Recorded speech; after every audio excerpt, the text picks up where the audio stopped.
Okey. Dah on ni. Atuk cakap ya. Assalamualaikum warahmatullahi wabarakatuh. Halo semuanya. Perkenalkan, nama aku Hilya Izzatillah. Aku dari Prodi Pendidikan Agama Islam, Fakultas Tarbiyah dan Ilmu Keguruan, Institut Agama Islam Negeri Palangkaraya. Di video kali ini aku akan menjawab pertanyaan dari UTS Metodologi Islam. Kira-kira apa aja ya yang akan aku bahas di video ini? Baik, untuk teman-teman semua, selamat menyimak. Apa sih ini maksud dengan epistemologi Islam? Jadi, epistemologi Islam adalah cabang filsafat yang digunakan untuk membuktikan suatu kebenaran pengetahuan. Epistemologi berfokus pada bagaimana manusia memperoleh kebenaran melalui Al-Quran, hadis, akal, dan pengalaman. Menurut pengetahuan kamu, apa sih tentang sejarah studi Islam, perkembangan studi Islam, dan ruang lingkup studi Islam? Studi Islam dimulai sejak awal kemunculan Islam pada abad ke-7 Masehi. Ketika Al-Quran diturunkan dan hadis Nabi mulai disebarluaskan, para sahabat dan ulama awal berusaha untuk memahami, menghafal, dan menafsirkan ajaran-ajaran Islam. Setelah wafatnya Nabi, sistematis dilakukan untuk mendokumentasikan, mempelajari, dan mengembangkan berbagai cabang ilmu yang terkait dengan Islam. Yang kedua ada perkembangan studi Islam. Studi Islam ini terus berkembang seiring waktu dengan munculnya berbagai disiplin ilmu yang mendalami aspek-aspek berbeda dari ajaran Islam.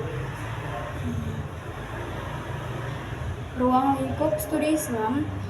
Studi Islam mencakup semua aspek kehidupan yang diatur oleh ajaran Islam, baik dalam konteks keagamaan, sosial, politik, maupun budaya.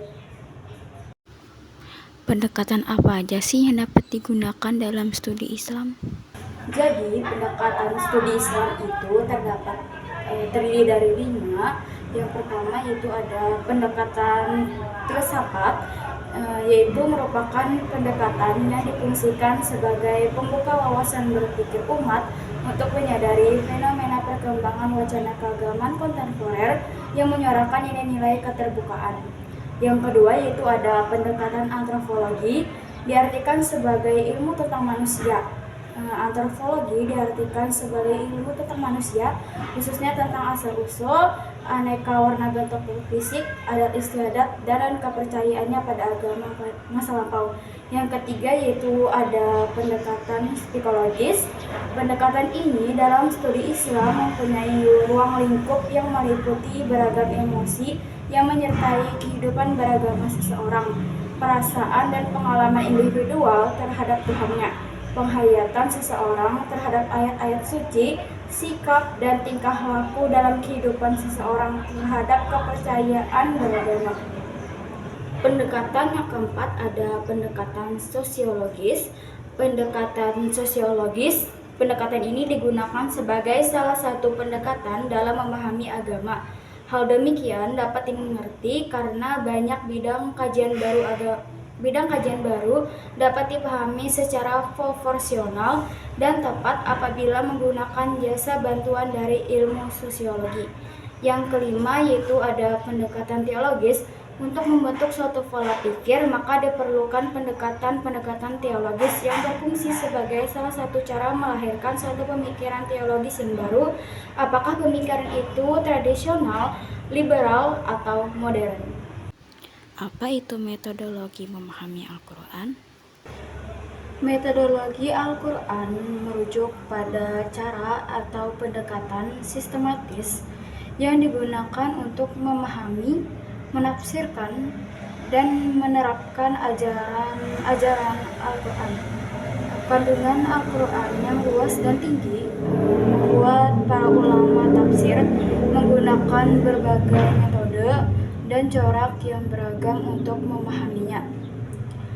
Ada 4 metode yang sering digunakan, yaitu metode tafsir tahlili, metode tafsir ijmali, metode tafsir muqarran, dan metode tafsir maudhu'i.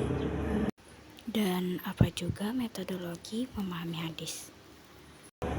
Metodologi memahami hadis adalah cara atau langkah-langkah ilmiah yang digunakan untuk memahami, menganalisis, dan menafsirkan hadis. Ada beberapa aspek dalam metodologi memahami hadis. Yang pertama yaitu memeriksa keabsahan rantai sanad, yang bertujuan untuk memastikan bahwa hadis tersebut benar-benar berasal dari Nabi. Yang kedua yaitu ada matan, menganalisis isi atau kandungan hadis untuk memastikan bahwa isinya tidak bertentangan dengan Al-Quran. Yang ketiga yaitu ada klasifikasi hadis, itu berdasarkan tingkat keabsahannya, seperti hadis kuat, hadis hasan, dan hadis shahih. Itu saja pembahasan dari aku. Terima kasih yang sudah menyimak. Wassalamualaikum warahmatullahi wabarakatuh. Dadah.